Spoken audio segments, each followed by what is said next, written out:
diyaarado dagaal oo Shiinuhu uu leeyahay ayaa dul wareegaya hawada Taiwan. dabcan Shiinuhu waxa uu doonayaa Taiwan xilligana waa waqtiga ugu habboon ee ay tahay in uu dagaal ku qaado.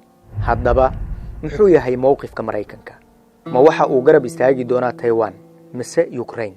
America bismiya oo intaas miya ku itaal dareeyeen oo awoodooda miya daciiftay? jawaabtu waa maya. laakiin waxa ay ku jahwareersan yihiin dhacdooyinkan isbarbar yaala ee sida lama filaanka ah u soo kordhay isla markaana sida xawliga ah ku socda. Mareykanku weligiis ayuu dhaqan u lahaa in uu mar kaliya laba aag ka dagaalamo, laakiin markan cadawga ay tahay in la dagaalamo ayaa kala duwan. weliba cadow oo haddii ay doonaan hal saf ka soo wada jeesanaya, Shiinaha iyo Ruushka. waxaaba sii dheer hogaamiyaha mayalka adag ee dunida jahwareeriyay. waxaan ula jeedaa madaxweynaha Kuuriyada Waqooyi Kim Jong Un.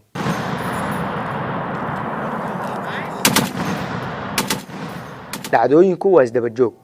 xasradaha wadamadaas ay horkacayaan waa kuwa xawaaro sare ku socda.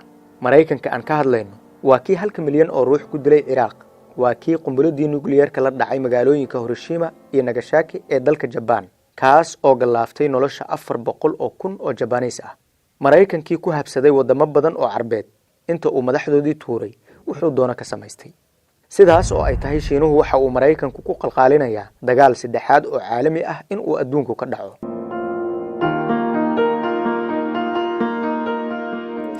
haddaba maxay tahay waxa ay raadinayaan indhayartu? Shiinuhu waxa uu leeyahay marnaba suurtagal ma aha in Taiwan ay ka go'do dhulweynaha Shiinaha. waana riyo aan suurtagal ahayn in ay rumowdo. Shiinaha oo gaashaanbuur ka dhiganaya Ruushka iyo dhanka kale oo ay taagan yihiin Taiwan, Ukraine iyo Mareykanka ayaa dunida jahwareer ku riday, taas oo in badan wax la iska weydiinayo. waxa kaliya ee la sugayo ayada oo walwal la qabo waxa ay tahay goorma ayuu Shiinuhu la soo bixi doonaa qalinkana ku duugi doonaa waraaqihiisa uu dagaalku ku fasaxayo, taasoo haddii ay dhacdo uu ribix u arko Ruushka, maadaama uu hadda lugaha kula jiro xasradda Ukraine, jeclaan lahaana in aag kale oo xasrad iyo dagaal ah ay uga furmaan reer galbeedka. xaaladdu aad ayay u cakiran tahay. waxa kaliya ee la dhowrayana waa goorta uu Shiinuhu ku dhaqaaqi doono dagaal lagu qaado Taiwan oo isku dayaysa in ay noqoto dawlad madax bannaan. laakiin maxaa Mareykanka kaga aadan tallaabadaas? ma waxa uu ka aamusi doonaa Taiwan oo uu u muujin jiray in uu garab u yahay?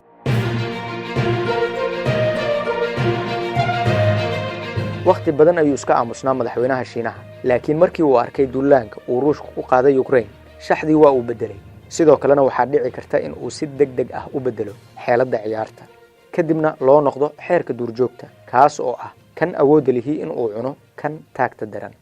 markii uu Ruushku ku duulay dariskiisa Ukraine, Shiinuhuna waxa uu diyaarado dagaal u diray hawada Taiwan oo ay xulafo yihiin Mareykanka. 150 diyaaradood oo kuwa dagaalka ah ayuu Shiinuhu hadda ka hor u diray hawada Taiwan sanadkii la soo dhaafay. waxaa markaasi cirka isku shareeray xiisadda labada dhinac. ra'iisul wasaaraha Taiwan haweeneyda lagu magacaabo Chai Cheng-Ching ayaa Shiinaha ku eedeysay in uu gobolka ka horinayo colaad uu 100% ku gardaran yahay. laakiin maanta xaalku waa uu isbedelay kadib markii Ukraine duulaanka lagu qaaday. waxayna u egtahay in aysan cidina horjoogsan karin dagaal uu Shiinuhu ku qaado Taiwan. taliyaha ciidanka cirka Mareykanka General Charles Brown Jr. ayaa sheegay ciidanka Shiinaha, weliba gaar ahaan kuwa hawada ee ka howlgala badda Pacifiga, in aad loo hormariyay. sidaas darteedna waxaa suurtagal ah ayuu yiri in sanadka 2035 ay burburiyaan ciidamada Mareykanka. haweeney afhayeen u ah Shiinaha oo ka hadlaysay diidmada uu Shiinuhu diiday in weerarkii Ruushku uu ku qaaday dalka Ukraine lagu tilmaamo mid duulaan ah ayaa waxa ay tiri, duulaan waxa ah ereyada ay adeegsadaan warbaahinta reer galbeedka. adinkuna waad ogtihiin sababta arintaas. tusaale aan u soo qaato, muxuu ahaa ereygii ay adeegsan jireen warbaahinta reer galbeedka markii uu Mareykanku ku duulay Ciraaq iyo Afghanistan?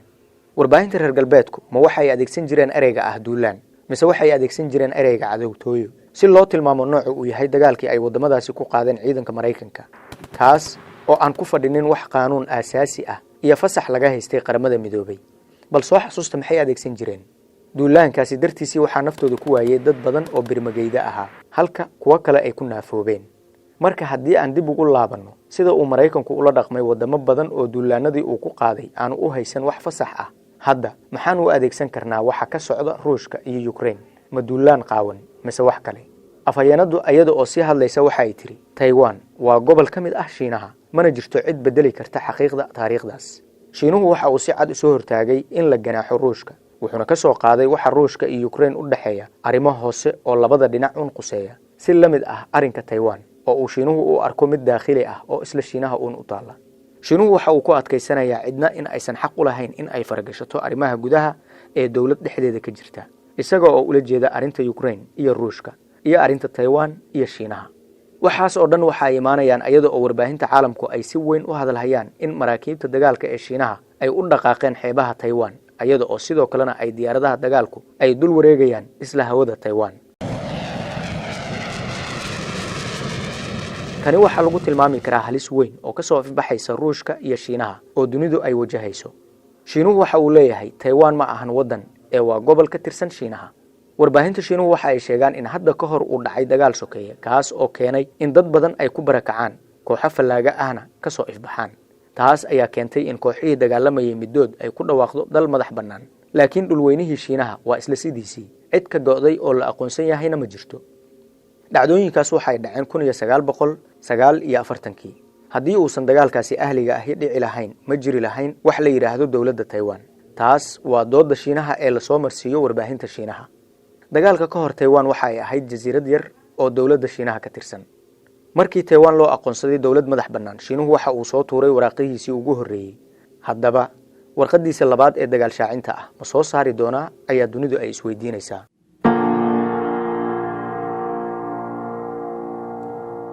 haweeneyda afhayeenku ah shiinaha oo mar kale ka hadashay arrinta Taiwan waxa ay tiri arrinku marka uu quseeyo in la ixtiraamo madax bannaanida iyo qarannimada waddan iyo nabad ugu wada noolaanshaha gobol dawladda Mareykanka wax boos ah ugama bannaana in ay shiinaha u tilmaanto waxa ay tahay in uu shiinuhu sameeyo iyo waxa uusan sameeynin. waxa ay tiri waqti hadda laga joogo 20 sano Mareykanku waxa uu weeraray diyaarad dul maraysay hawada Yugoslavia waxa uu ku dilay 2 qof oo Shiinees ah kuwa kalena waa ay ku dhaawacmeen. marka yuu Mareykanku u sheegayaa in qarannimo iyo madax bannaani la ixtiraamo. waxay kaloo sheegtay in dawladda shiinuhu ay xubin joogto ah ka tahay golaha ammaanka sidaas darteedna aysan weligeed cid ku xadgudbin markastana ay ilaaliso mabaadi'da caalamiga ah ee heshiiska lagu yahay.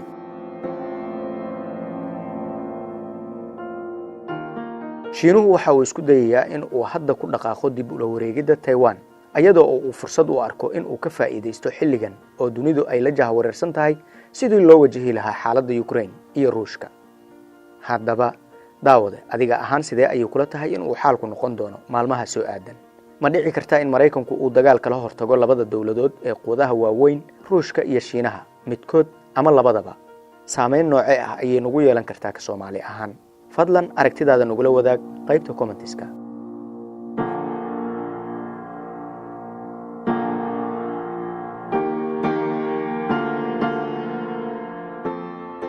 intaas ayaan ku soo koobaynaa warbixintan tan iyo warbixinta xigta waxaan idinku dhaafaynaa sidaas iyo nabadgelyo amaana Allah.